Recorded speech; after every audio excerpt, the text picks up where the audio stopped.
The 2025 free agency period was a whirlwind for the Kansas City Chiefs. General manager Brett Veach had tough decisions to make. The salary cap loomed. Veach knew he couldn't keep everyone. The Chiefs made some big moves. They brought in cornerback Christian Fulton. They signed quarterback Gardner Minshew for backup. Offensive tackle Jalen Moore and defensive lineman Jerry Tillery also joined the team. Keeping their own stars was crucial. The Chiefs re-signed linebacker Nick Bolton. Wide receiver Juju Smith-Schuster stayed put.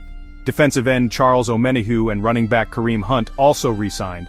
There were some goodbyes. Mecole Hardman, Derek Nottie, Justin Reed, Tershawn Wharton, Justin Watson, and DeAndre Hopkins all found new homes. Trading All-Pro guard Joe Thuney to the Chicago Bears was a tough but necessary move. The Chiefs' front office worked diligently. Balancing the books was key. They knew they needed to make room for the draft. The Chiefs' 2025 roster began to take shape. The 2025 NFL Draft was a crucial opportunity for the Chiefs. They had their eyes on the trenches. The defensive line needed reinforcements. Walter Nolan, Kenneth Grant, and Derek Harmon were all on their radar. These young defensive tackles had immense potential. They could be the future of the Chiefs' defense. The Chiefs held their breath. They waited for their turn to pick. They knew the importance of this draft. Their defense depended on it. Super Bowl LV8. New Orleans was the stage. The Kansas City Chiefs were back. Their opponent, the Philadelphia Eagles. The Eagles fans were relentless. Boos echoed through the stadium during the Chiefs' warm-ups. The villain label was following them everywhere. The game itself was a tense affair.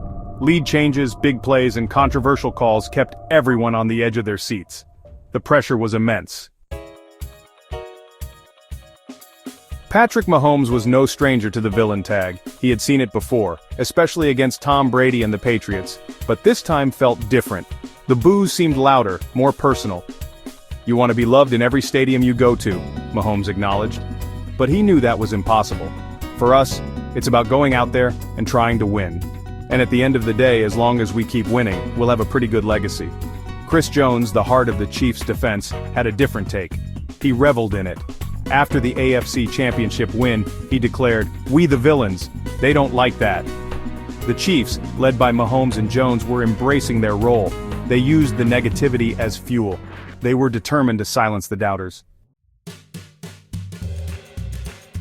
Section 5, Public Perception versus Team Unity, Navigating the Narrative. The villain label was a double-edged sword. It brought negativity but also galvanized the team. The Chiefs found strength in the face of adversity. Inside the locker room, it was a different story. The players and coaches were united. Public perception didn't matter. They were focused on their goals. The Chiefs had learned to navigate the narrative. They knew that winning brought scrutiny. They were ready to face the challenges that came with success. Section 6. The Price of Success, Losing Key Players and Building for the Future. Sustained success in the NFL comes at a price. The salary cap limits what teams can spend. Keeping a championship-caliber roster together is a constant battle. The Chiefs had to make tough decisions. They couldn't afford to keep everyone. Losing key players like Tyrann Mathieu and Tyreek Hill in previous years had been painful but necessary.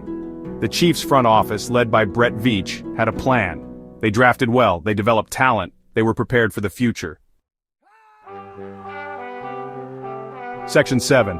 The Andy Reid Factor, Coaching Consistency Amidst Change. Through it all, one constant remained: head coach Andy Reid. His leadership was unwavering. He was the steady hand guiding the franchise. Reid had seen it all in his long coaching career. He knew how to handle success. He understood the importance of adapting to change. Reid's system was adaptable. He could plug in new players and maintain a high level of play. His presence was a calming influence in the Chiefs' pursuit of greatness. Section 8. A Dynasty in the Making, the Chiefs' place in NFL history. The Kansas City Chiefs were on the verge of something special. Multiple Super Bowl appearances, a young generational quarterback in Patrick Mahomes, a well-run organization. Comparisons to great dynasties of the past were inevitable. The 1970s Steelers, the 1980s 49ers, the 1990s Cowboys, the 2000s Patriots. Could the Chiefs join their ranks? Only time would tell. But one thing was certain.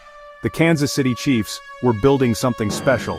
They were etching their names into NFL history. Section 9, the road ahead. Challenges and opportunities for Kansas City. The future looked bright for the Kansas City Chiefs. But challenges remained. The AFC was a gauntlet of strong teams. Maintaining their dominance would be difficult. The Chiefs embraced the challenge. They were hungry for more. They wanted to cement their legacy as one of the greatest teams ever. The journey continues. The Kansas City Chiefs, with their star quarterback, their savvy coach, and their never-say-die attitude, were ready to face whatever lay ahead. The quest for another Lombardi trophy was on,